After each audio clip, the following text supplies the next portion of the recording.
तो अभी हम लोग सीक्वेंस के लिए बॉल्सन ओएस्टर्स थ्योरम प्रूव करेंगे। तो सबसे पहले थ्योरम के स्टेटमेंट में हमें बोला गया है every bounded sequence of real number has a convergent सब सीक्वेंस।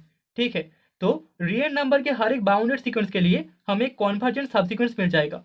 सो प्रूफ लेट हम लोग मान लेते हैं sequence you n be a bounded sequence in set of real number. तो यू एन हमारे पास एक बाउंडेड सीक्वेंस है सेट ऑफ रियल नंबर में। ठीक है, bounded sequence in set of real number. Okay, so therefore हम लोग बोल सकते हैं there exist a1 b1 belongs in set of real number with, जिसके लिए a1 is less than equals to un is less than equals to b1 for all n belongs in set of natural number. ठीक है, तो यहाँ पर सीक्वेंस का हर एक element that is un a1 and b1 के बीच रहेगा। So this is a1, this is b1। n belongs in set of natural number के लिए यहाँ पर un सीक्वेंस इन दोनों के बीच रहेगा। ओके, सो दिस सिंपल हम बोल सकते हैं sequence un contains in close interval a1 b1 and that is equals to हम लोग i1 मान लेते हैं i1 से। ओके, तो यहाँ पर a1 टू b1 इस क्लोज इंटरवल के डिस्टेंस को हमने i1 मान लिया है। ओके, एंड यहाँ से हम बोल सकते हैं therefore length of i1 is equals to b1 minus a1 and let c1 is equals to a1 plus b1 by 2। तो यहाँ पर a1 एंड b1 इन दोनों के बीच का पॉइंट है हमारे पास c1। ओके, सो देन यहाँ पर हमें मिल जाएगा close interval a1 comma c1 और close interval c1 comma b1 contains infinite number of terms, infinite number of terms of sequence un।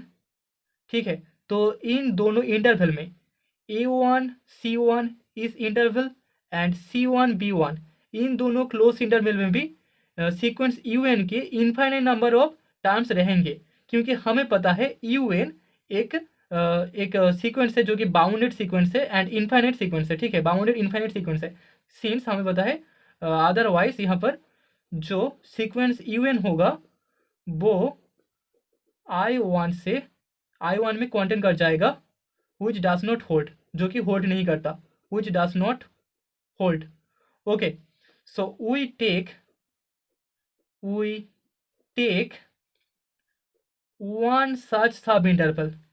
यहाँ से हम लोग एक सब इंटरवल ले लेंगे, one such सब इंटरवल which contains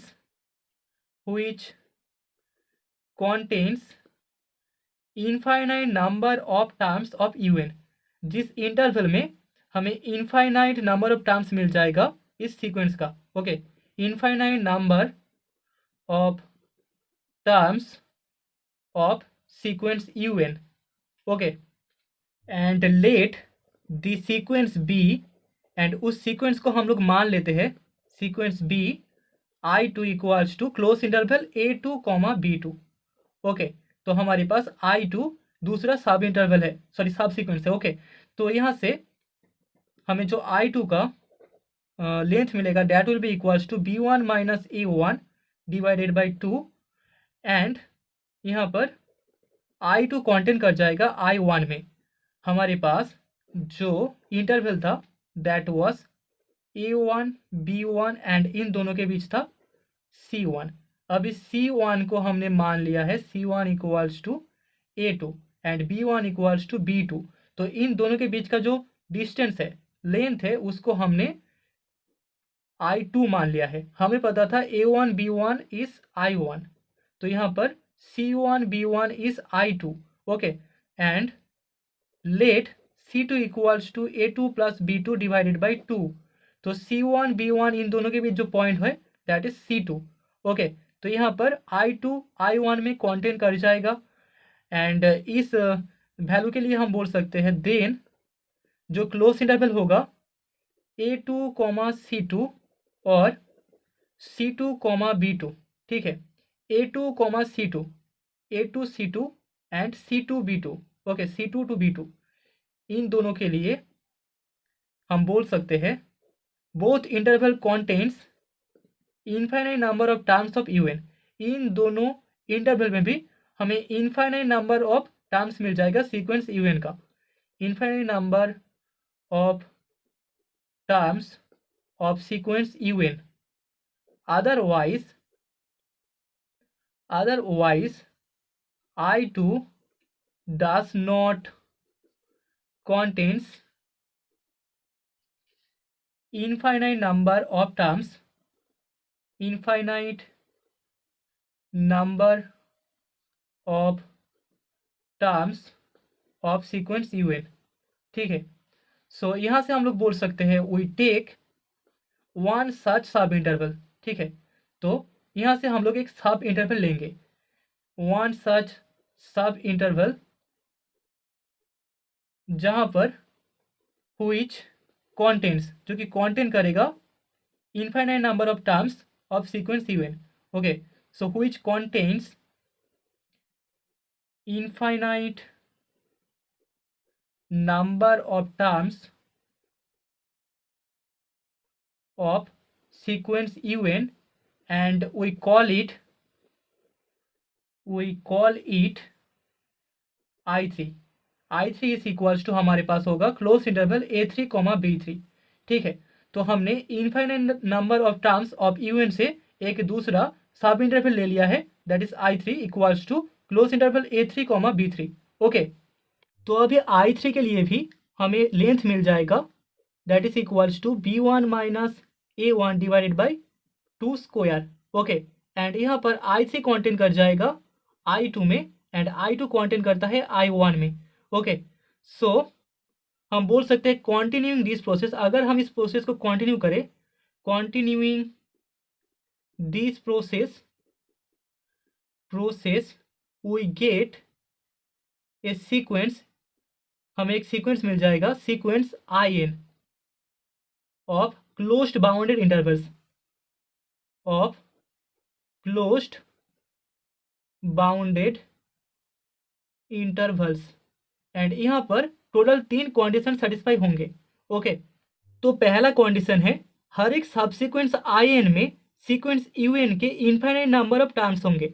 दूसरा कंडीशन है I1 में I2 कंटेंट कर जाएगा, I2 में I3 कंटेंट करेगा, I3 में I4 कंटेंट कर जाएगा एंड सो ऑन, ऐसे चलता जाएगा। ठीक है, हमने देखा था A1 B1 इसके बीच हमारे पास पूरा सीक्वेंस था।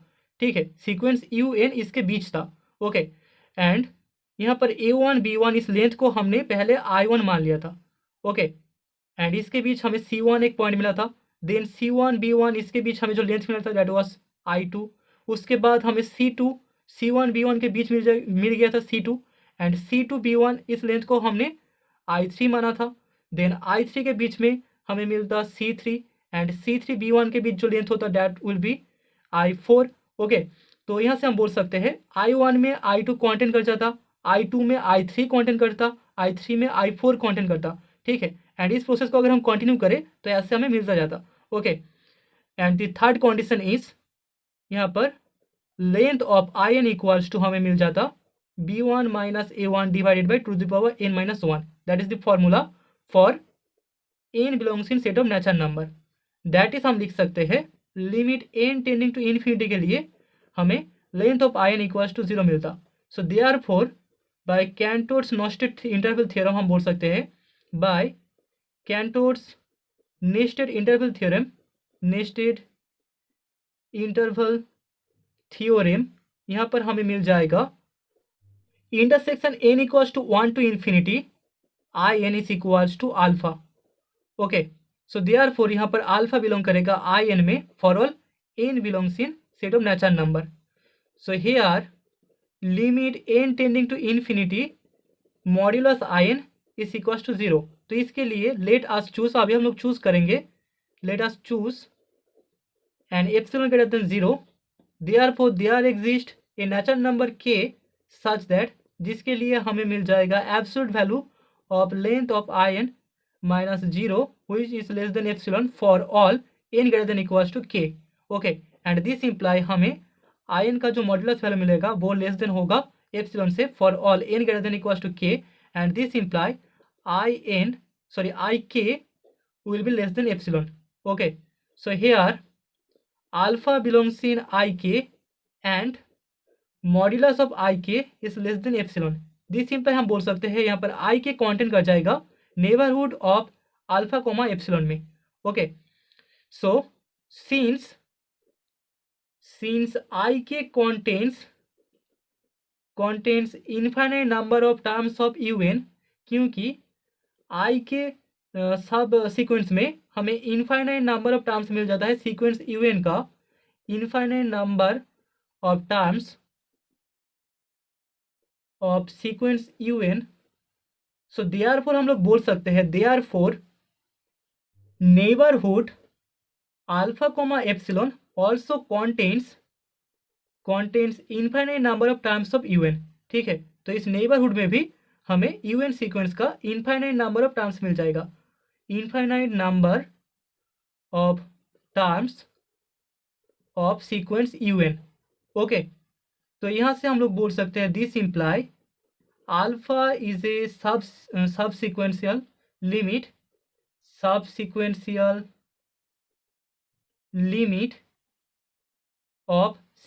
un. तो सीक्वेंस un का हमें एक सबसीक्वेंशियल लिमिट मिल चुका है, that is alpha. So this imply there exist a subsequence. यहाँ पर हमें एक सबसीक्वेंस मिलेगा, subsequence that is urn of sequence un sequence का सबसीक्वेंस है urn, जिसके लिए हमें मिल जाएगा sequence urn converges to alpha.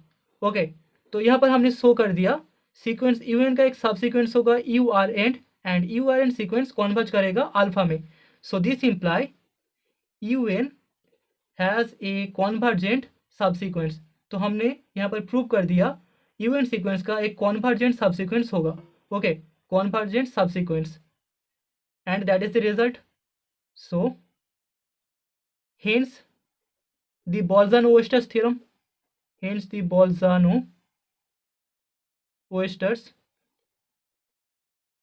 theorem.